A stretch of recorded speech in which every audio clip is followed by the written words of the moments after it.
Vamos a empezar con esto, hablando en principio de la pancreatitis aguda. La pancreatitis aguda es una enfermedad que seguramente todos han visto y tiene la particularidad de poderse presentar de diversas maneras. Y puede ser una enfermedad leve que está limitada al páncreas únicamente y que no va a generar mayor problema. Y afortunadamente esta es la mayoría de los casos, pero puede comportarse como una enfermedad grave que va a generar daño no solamente en el páncreas, sino también a distancia y puede generar falla orgánica múltiple, y este grupo de pacientes tiene una mortalidad elevada. Por lo tanto, hay que darle su importancia. En cuanto a la fisiopatología de la enfermedad, es importante definir que lo que empieza y desencadena el resto de los procesos fisiopatológicos que van sucediendo es la activación prematura de simógenos.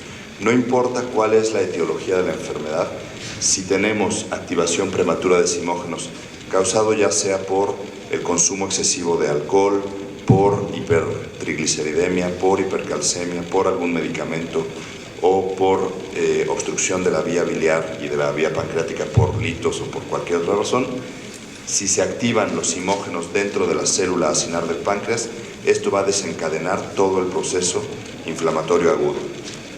Y veremos entonces daño y necrosis tanto de las células acinares del páncreas como de las células ductales.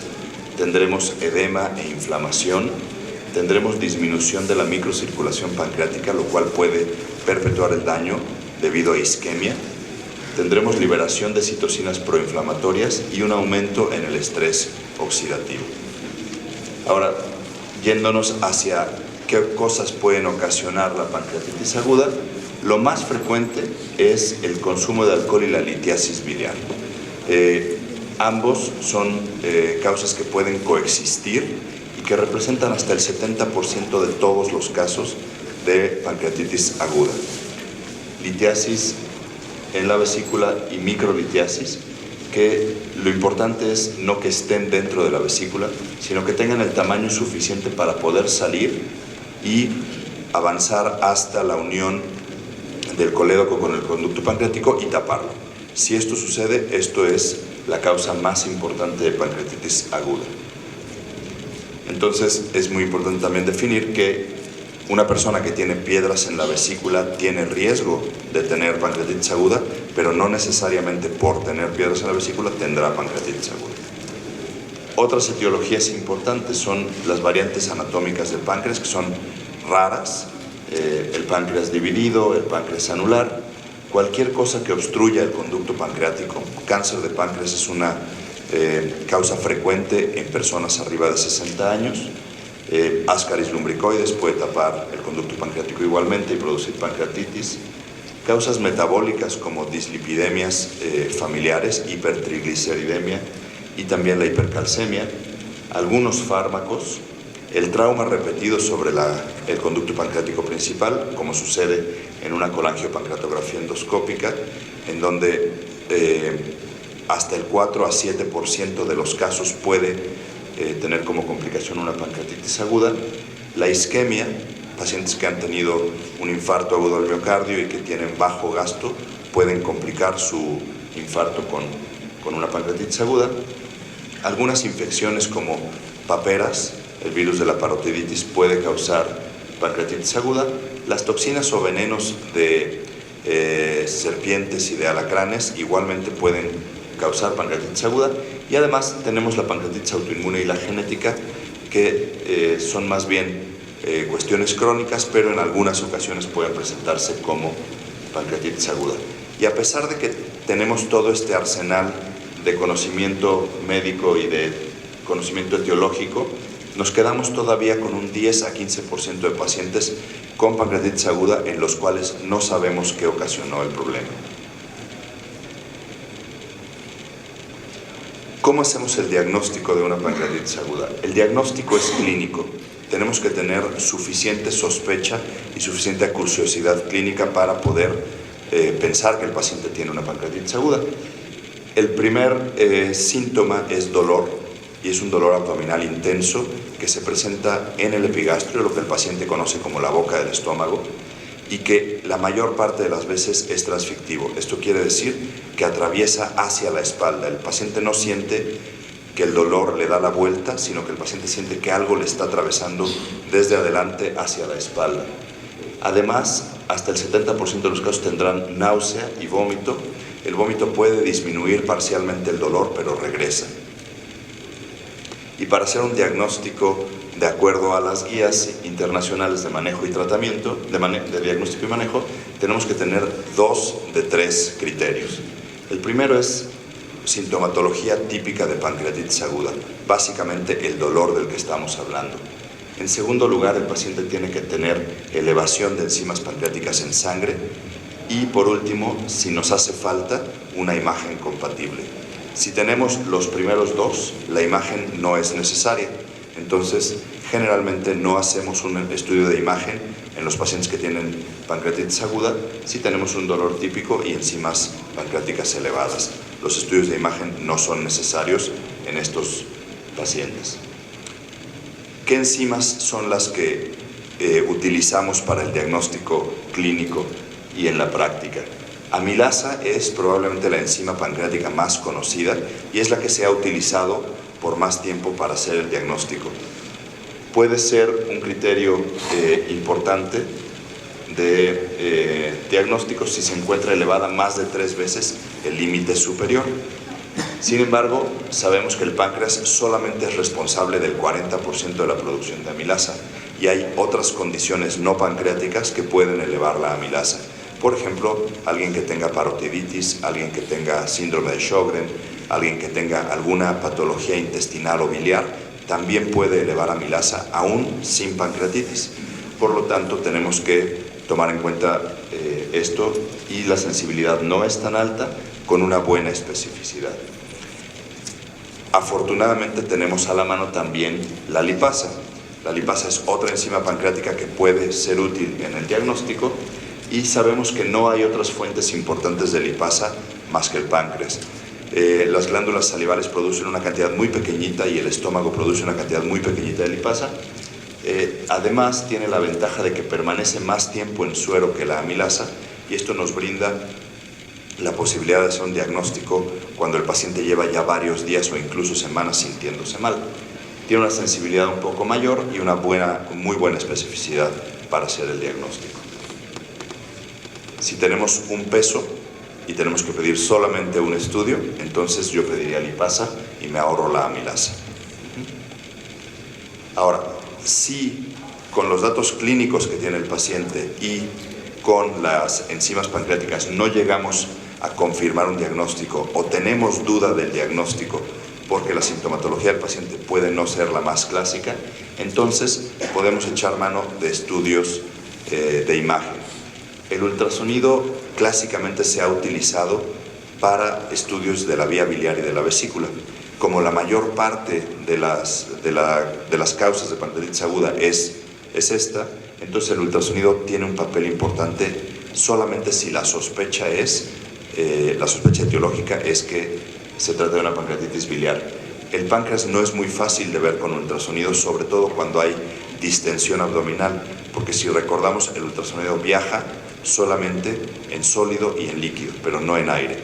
Y el estómago y el intestino están por delante del páncreas y es difícil entonces que la onda ultrasonográfica viaje y podamos ver al páncreas. Por lo tanto, los estudios más socorridos son tomografía y la imagen por resonancia magnética. Como les digo, no nos quedemos con la idea de que todo paciente debe tener una imagen, solamente si nos queda la duda diagnóstica, vale la pena hacerlo. Lo más importante en un paciente con pancreatitis aguda es definir si tiene criterios de gravedad o no. ¿Quién es el paciente que está grave? Es importante porque a pesar de que la pancreatitis aguda en su mayoría no es grave, la mortalidad en aquellos pacientes graves es muy alta. Por lo tanto, tenemos que definir gravedad, tenemos que diagnosticar la gravedad rápidamente. Solamente el 15 al 20% de las pancreatitis agudas son graves, el resto no.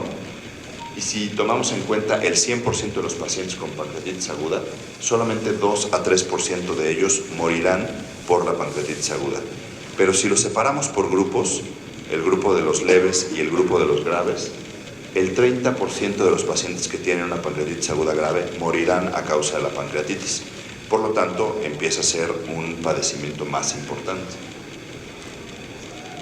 La mitad de las muertes ocurren en la primera semana del diagnóstico y estas son debidas a falla orgánica múltiple. En buena parte de los casos que tienen pancreatitis grave, la falla orgánica, la falla renal es importante, la falla respiratoria se puede presentar, puede haber falla hemodinámica, falla hepática. Sin embargo, es muy raro que exista falla intestinal. Entonces, eso es importante para posteriormente ver la alimentación de estos pacientes. La otra mitad de las muertes va a ocurrir después de la primera semana. Y aquí todavía algunos pacientes morirán a causa de falla orgánica. Sin embargo, aquí ya vemos complicaciones infecciosas y necrosis pancreática. No las vemos, estas dos complicaciones, en la primera semana. Por lo tanto, no es necesario hacer un estudio de imagen si ya tenemos el diagnóstico en la primera semana. No nos va a dar una información útil. Y dejamos entonces la tomografía para pacientes que llevan un tiempo de hospitalización más largo, pues pasando de preferencia a la primera semana. Ahora, hablamos un poquito de necrosis. Reconocemos a la necrosis como un dato de mal pronóstico en la pancreatitis aguda, pero la necrosis no la podemos diagnosticar de manera clínica. Podemos sospechar que el paciente la tiene. Sin embargo, el diagnóstico de necrosis sí tiene que hacerse por medio de una tomografía. Ahora, si un paciente no tiene datos de descompensación, no tiene fiebre, no tiene datos de infección grave, probablemente, aunque pensemos que pueda tener necrosis, no será necesario hacer una tomografía. Si el paciente presenta datos de gravedad y de descompensación y no mejora con el tratamiento que estamos instituyendo, entonces probablemente la tomografía será útil y ese paciente a lo mejor tiene necrosis infectada. En cuanto al tratamiento de la pancreatitis aguda, ¿qué es lo que hacia dónde debemos enfocarnos? Debemos enfocarnos hacia tratar la causa de la pancreatitis, pero es muy importante definir que una vez que se establece la pancreatitis aguda, la causa deja de ser relevante, porque las manifestaciones clínicas de la pancreatitis aguda son iguales sin importar la causa que la originó. Entonces, es importante tratar la causa, pero es importante definir que el paciente con pancreatitis aguda tendrá las mismas manifestaciones sin importar la causa. Es importante tratar el evento que ponga en peligro la función o la vida, es decir, las fallas orgánicas. Si tiene falla renal, enfocarnos mucho en ella. Si tiene falla respiratoria, pues incluso el paciente deberá ser intubado, por ejemplo. Si tiene alguna otra falla, enfocarse en mejorar esas fallas, porque eso es lo que puede poner en peligro la vida del paciente. Habrá que tratar de limitar el daño y prevenir complicaciones, y es ahí donde también la alimentación del paciente entra en juego importante. Sabemos que una de las principales cosas que debemos hacer con un paciente que tiene pancreatitis aguda es dejarlo en ayuno. Sin embargo, esta medida de dejar en ayuno a alguien tiene un límite y tiene una temporalidad, y debemos hacerlo con todo cuidado y debemos de tratar de que el paciente no tenga complicaciones secundarias a no darle una nutrición adecuada. Por supuesto, identificar y tratar las complicaciones y prevenir recurrencias. El tratamiento inicial debe ser con reanimación con líquidos, corregir los desequilibrios que encontremos, corregir alteraciones metabólicas, controlar el dolor y nutrir al paciente. En cuanto a los líquidos, preferimos las soluciones cristaloides. Hartmann es probablemente en nuestro país la que más impacto benéfico tenga con el paciente. Sin embargo, leyendo en la literatura, encontrarán que la solución Ringer lactato es probablemente la que tenga los mejores estudios clínicos controlados y en la que mejor se haya encontrado beneficio para el paciente. Coloides no tienen caso en los pacientes con pancreatitis aguda, a menos que tengan situaciones especiales como falla cardíaca o como falla renal sin diálisis, y la sangre solamente en casos necesarios. Debemos monitorizar la uresis de nuestros pacientes y esto lo podemos hacer con una sonda o podemos poner un catéter venoso central. Y como les decía, estos pacientes necesitan de oxígeno suplementario, incluso si no están graves. Entonces podemos poner unas puntas de oxígeno y el paciente que lo necesite debemos intubarlo o asistirlo con ventilación mecánica no invasiva. El dolor es bien importante. Un paciente con dolor es un paciente que tiene ansiedad, que tiene incomodidad, y eso debemos combatirlo rápidamente. Podemos utilizar antiinflamatorios no esteroideos, aunque no son muy efectivos en el dolor de la pancreatitis aguda, y podemos utilizar, y lo hacemos con mucha frecuencia, morfina. Ahora, hablando de nutrición, hablamos de que solamente el 15 al 20% de los pacientes con pancreatitis aguda se ponen graves. Ellos probablemente necesitarán una nutrición asistida. El resto de los pacientes, si ya no tienen dolor, si no tienen manifestaciones de gravedad y si tienen hambre, son pacientes que pueden comer. El intestino no está dañado en la pancreatitis aguda, por lo tanto, démosle de comer a estos pacientes. No debemos dejarlos en ayuno más de 72 horas. 72 horas es el límite para el ayuno en la pancreatitis aguda. Por lo tanto, si el paciente lo puede hacer, debe comer. ¿Y cómo empezar la comida? Líquidos claros, si los tolera y la tolerancia es no tener dolor, entonces podemos avanzar hacia una dieta obviamente baja en grasa y baja en irritantes, pero que tenga un suficiente aporte de calorías. Los que no lo puedan hacer, valdrá la pena que les pongamos una sonda y que los apoyemos con nutrición enteral y, en casos muy particulares, nutrición parenteral. Pero la nutrición enteral disminuye el riesgo de hiperglucemia, disminuye el riesgo de infecciones, disminuye el riesgo de cirugía y es menos costosa que la parenteral. Por eso en este grupo de pacientes la utilizamos con mayor frecuencia. No disminuye el riesgo de falla orgánica, aunque tampoco la parenteral lo hace. Bien, en cuanto a la pancreatitis crónica, mencionaba yo que son enfermedades distintas y así debemos verlo.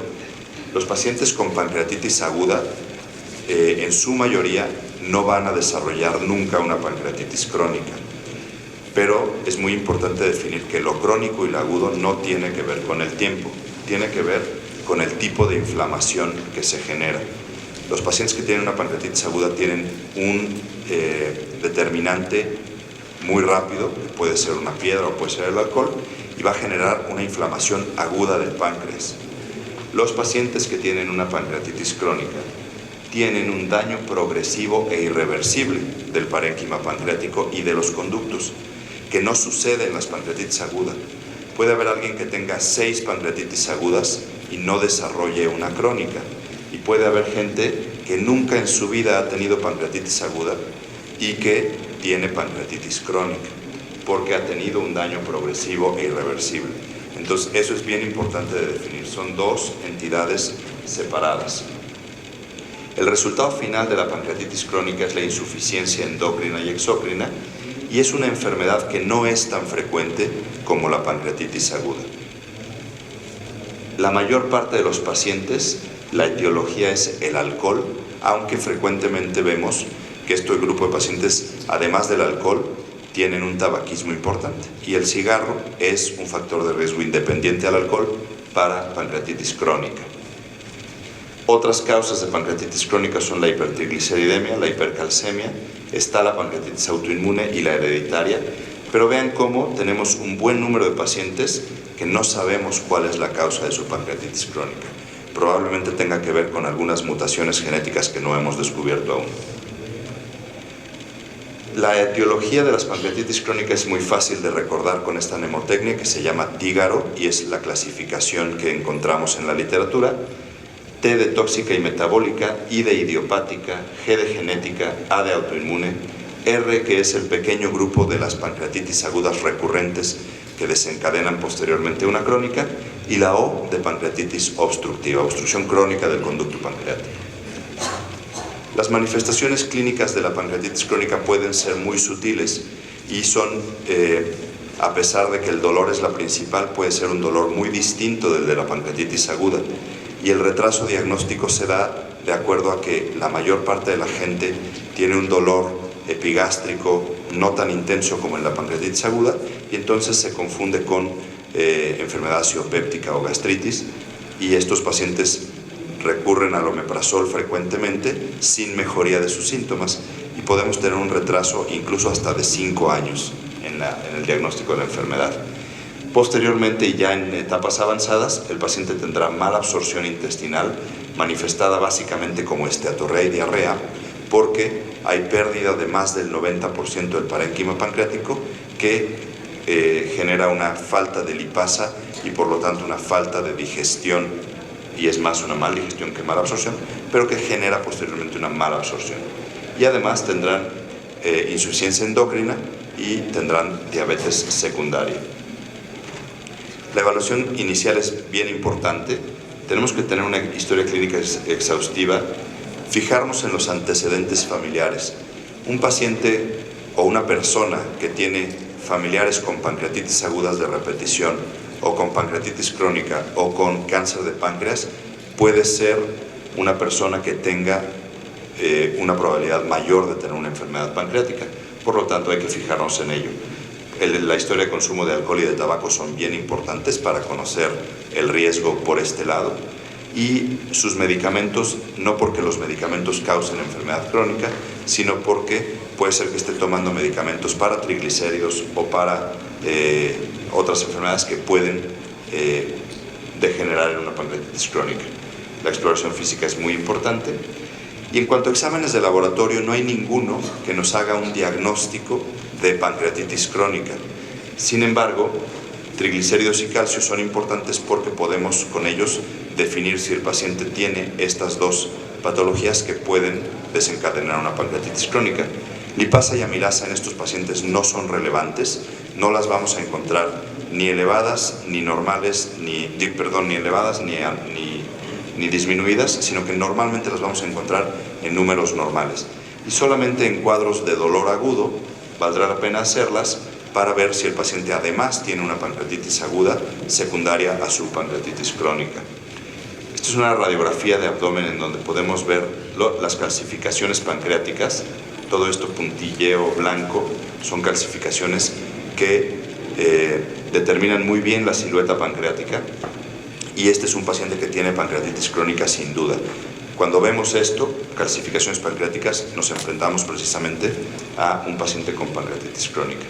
Y otros estudios de gabinete como la tomografía y los estudios endoscópicos nos pueden ayudar en el diagnóstico. Las pruebas de función pancreática nos ayudan no a ver el páncreas, pero sí a ver cómo está funcionando la parte exócrina. La prueba de estimulación con secretina para la producción de bicarbonato del páncreas, la prueba de grasa en heces, que es una prueba para ver qué tanta grasa evacuó el paciente. Es normal que evacuemos hasta 7 gramos de grasa por día, y eso a todos nos pasa, pero más de eso ya le llamamos esteatorrea, y la función pancreática la encontraremos disminuida. La elastasa fecal es una enzima pancreática que podemos recuperar en las heces, y menos de 100 microgramos de elastasa por gramo de heces es una prueba positiva. La prueba de aliento con triglicéridos marcados es igualmente una prueba de función pancreática, y en la evaluación avanzada podemos tomar una biopsia del páncreas, que es el estándar de oro diagnóstico de esta enfermedad, y esto lo hacemos utilizando el ultrasonido endoscópico. El tratamiento debe ir enfocado al dolor, a la maldigestión, a la diabetes y a las complicaciones. El dolor podemos utilizar analgésicos, narcóticos, antioxidantes, enzimas pancreáticas. Sin embargo, los tratamientos definitivos como los endoscópicos o quirúrgicos son probablemente los que más ventajas le traen al paciente. La maldigestión debe ser tratada con enzimas pancreáticas, y esto lo hacemos con tabletas con capa entérica, porque las enzimas pancreáticas se inactivan con el ácido clorhídrico y necesitan un pH alto para funcionar.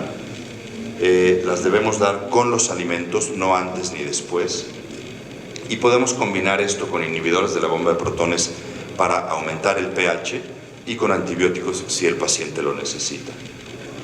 La dosis va de 10.000 a 50.000 unidades de lipasa por comida, y debemos dar una dosis menor con las colaciones. y la medida de eficacia es clínica y es inmediata. Y la diabetes, pues es una enfermedad importante porque es un predictor de mortalidad independiente. Estos pacientes tienen tendencia a las hipoglucemias y podemos tratarlos con hipoglucemiantes orales, aunque la mayor parte de ellos necesitarán insulina como su tratamiento de base. Y en conclusión, para terminar, sabemos que la pancreatitis aguda y la crónica son enfermedades distintas y pueden o no ser un continuo. El diagnóstico temprano de ambas patologías incide sobre la morbimortalidad de los pacientes y el tratamiento nutricional en ambos casos puede tener implicaciones pronósticas. Muchas gracias.